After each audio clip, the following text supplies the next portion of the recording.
এরপর আপনাদের দেখাবো শেয়াল। রমনা বাগানে কটা শেয়াল আছে দেখা যাক। ওই একটা শেয়াল ঘোরাফেরা করছে, এবার বসলো। ওইখানে একটা আছে শেয়াল।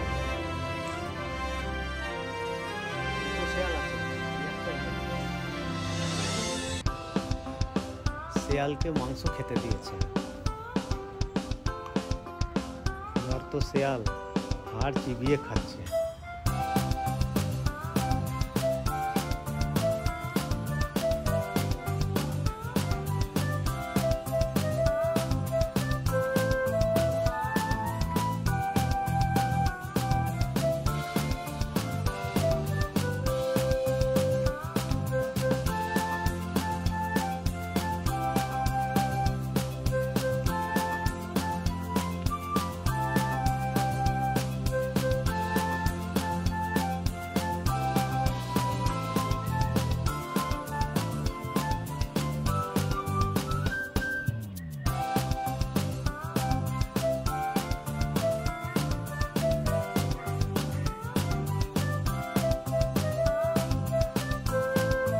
ভিডিওটা ভালো লাগলে আপনারা লাইক দেবেন, শেয়ার করবেন এবং যারা এখনও সাবস্ক্রাইব করেননি এই ধরনের ভিডিও পেতে আপনারা আমার চ্যানেলটিকে সাবস্ক্রাইব করে রাখুন।